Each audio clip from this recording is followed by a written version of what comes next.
जय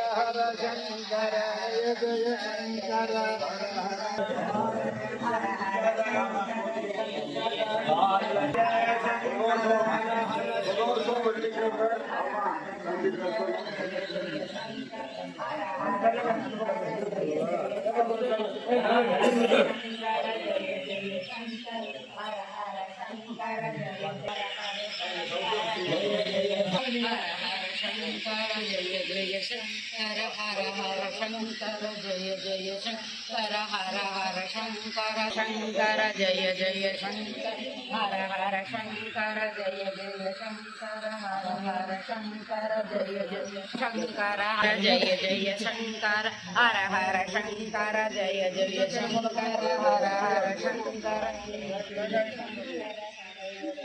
हर जय जय शंकर जय शंकर हर हर शंकर जय जय शंकर हर हर शंकर जय जय शंकर हर हर शंकर जय जय शंकर हर हर शंकर जय जय शंकर हर हर शंकर जय जय शंकर हर हर शंकर जय जय शंकर नमस्काराय नमः शंभवे नमः योगवे नमः शंकराय नमः सदाय नमः शिवाय ओम शिवाय नमः महेश्वराय नमः शंभवे नमः विनागिने नमः ऋषिकेशराय नमः भवाय देवाय नमः सर्वाय देवाय नमः ईशानाय देवाय नमः वसुदेव देवाय नमः रुद्राय देवाय नमः उग्राय देवाय नमः भीमाय देवाय नमः महते देवाय नमः ओम नमो भगवते रुद्राय सर्वविद्यानामीश्वर सर्वभूतानां ब्रह्माधिपति ब्रह्मणोऽधिपति ब्रह्माधिपति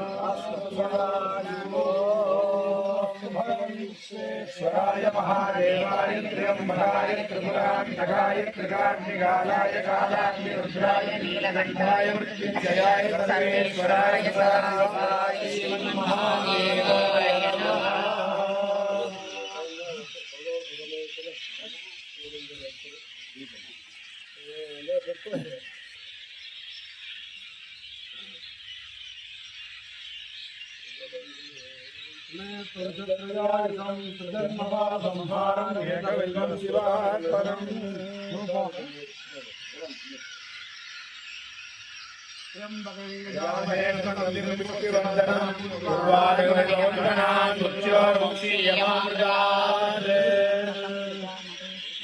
सूर्यो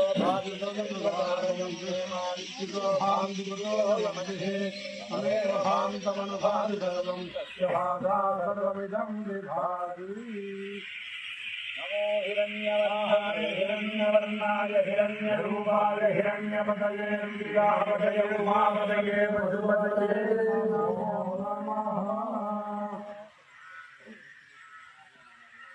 चिरञ्जीव चिरञ्जीव सुखी भव सुखी भव।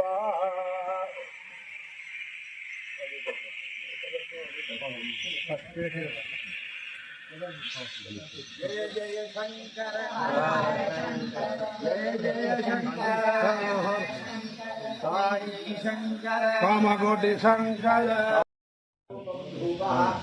आदित्य स्वरूपं दीपः परिपूर्ण चंद्र अमृतरसैकरणं नैवेद्यं निश्चलत्वं प्रदक्षिणं सोऽहं भावो नमस्कारः मौनं स्तुतिः सर्वसंतोषो विसर्जनम् नमामि शंकरान् वाक्ये विजयेन्द्र सरस्वती श्रीगुरुं शिष्टमार्गान् नेतारं सन्मतिप्रदम्।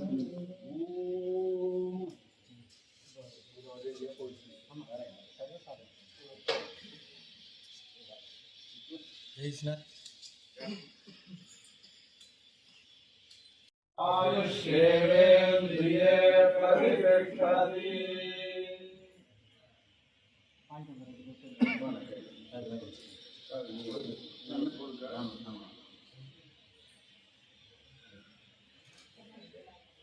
विद्यावन्तं यशस्वन्तं लक्ष्मीवन्तं धनं गुरु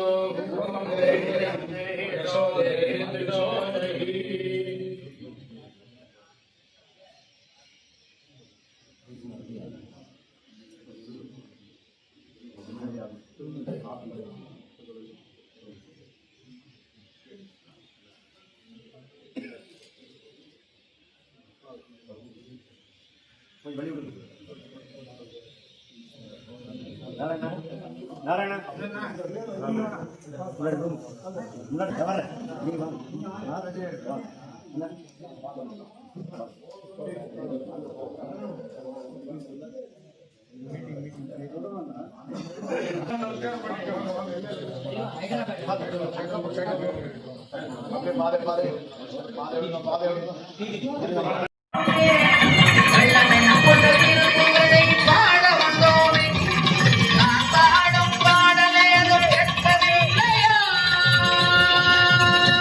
சாஸ்திரம் தழைப்பதற்காக ஆங்காங்கு பல பேர்களை நிர்ணயம் செய்தார்கள்.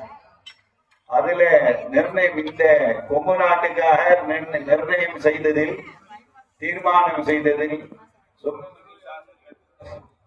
சுப்பிரமணிய சாஸ்திரிகள்ங்கிறவர் நமது ஸ்வயம் பிரகாஷ் ஜோதிஷ கலாநிதி டாக்டர் ஸ்வயம் பிரகாஷ் மற்றும் பத்மநாபையருடைய தகப்பனார்.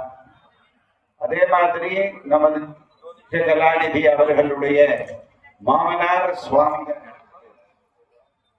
ராமச்சந்திர ஐயர்னு அவரை இந்த கொங்கு நாட்டுக்காகவே பகவான் சிருஷ்டி செய்து அனுப்பியிருக்கிறார்கள்.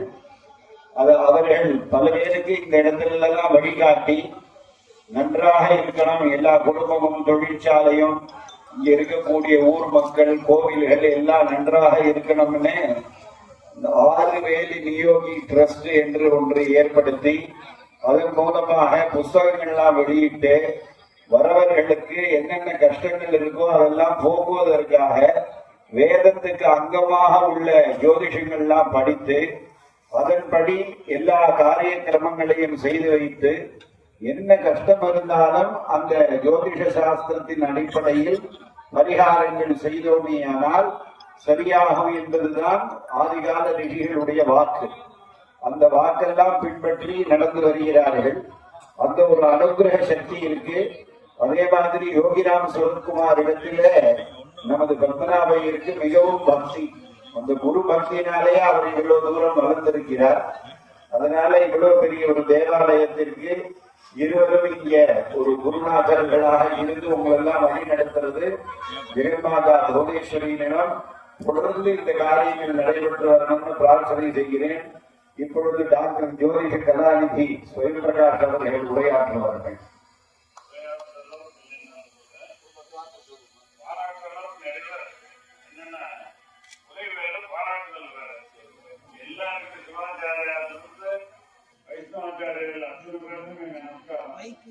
நல்ல நிறைவான வேதத்தோட இருக்கக்கூடிய நல்ல மனசுக்குள்ள நுழைவுக்குள்ள பூர்ணமா இருக்கு. இந்த ஜோதிடர்கள் எல்லாம் மேலையா ஜோதிடர்கள் எல்லாம் நல்ல ஆலோசனை வழங்கி திருப்தியா எல்லாம் பண்ணி வச்சிருக்கா. கோயில் எல்லாமே சுவாமி எல்லாம் பார்த்தா பிரத்யட்சமா வர்ற மாதிரி நம்ம கண்ணுக்கு முன்னாடியே இருக்கிற மாதிரி இவரு நிர்வாகிக்கணும். முருகப்போகுது சிறப்பாக பண்ணியிருக்காரு. முதல்ல அவருக்கு ஒரு பாராட்டு. நம்ம எல்லாம் வந்து போறோம். என்னத்தை உருவாக்கி செயல்படுத்துறதுங்கிறது பெரிய வேலை. அதுக்கெல்லாம் வழிபுரியவங்க எல்லாம் இருக்காங்க. இதை விட யாருக்கால இத்தனை பேருக்கு வச்சு வேலை வாங்குறதுங்கிறது ஒரு நல்ல தெய்வான பொருள் வந்தாலும் அதெல்லாம் நடக்கும். இத்தனைக்கு மேல நம்ம புவனேஸ்வரி பீடத்துல இருந்து பிரம்மகிரி பிரணவானந்த சுவாமிகள் அவர்கள் வந்திருக்கிறது ரொம்ப நல்லது. ஏன்னா ரொம்ப நேரத்தினால பேர் கடுமா இருக்காரு. தூரமான பேர் ஞாபகம் இருக்கேன். நாங்கெல்லாம் ஒரு 40-50 வருஷமா ரொம்ப நெருக்கமான உறவுகள் இருக்கிறதுனால சில நேரத்தில் பேர் உச்சரிக்கிறதுக்கு கடுமாற்றம் வரும். நம்ம சுவாமிகள் தானே பேர் மறந்துடும். அந்த அளவுக்கு நெருக்கம், ரொம்ப நிறைவு, மக்களுடைய ஆர்வம். இதுல எல்லாம் பங்குபட்ட சிவாச்சாரியர்கள் கோயில் கட்டும்போது நம்ம மறந்துடுறோம். கடைசியில வெளியே கோவில் எல்லாம் கட்டணும் செய்யாம ஒரு கேள்வி வரும். ராஜா சரபதி ரொம்ப சிறப்பா பண்ணியிருக்காரு. காபத்தின்றது ஒரு பெரிய கலை. அந்த கலையை நல்லா பண்ணியிருக்காரு. உருவத்தை அவர் பண்ணிக்கிறார், உயிரை அவங்க கொடுக்குறாங்க. இது ரெண்டுமே நடக்குது ஒரே நாள்ல. உருவம் நல்லா இருக்கு, உயிரோட பண்றதுக்கான சிவாச்சாரியிலிருந்து பத்மநாபம் வரல தெளிவா இருக்காங்க. நாளைக்கு இதுக்கெல்லாம் நல்ல உயிரோடு இருக்கு. நல்ல கும்பிடுங்க எல்லாருமே. கோயிலை கட்டி வச்சுட்டு போனா பத்தாது. குழந்தையும் தெய்வம் கொண்டாடும் வீட்டுல நாம் நிச்சயம் வரணும், வேண்டுதல் பண்ணணும், பகவான் நல்லா பிரார்த்தனை பண்ணணும். பண்ணுங்க, எல்லாத்துக்கும் எல்லா சொல்லும் கிடைக்க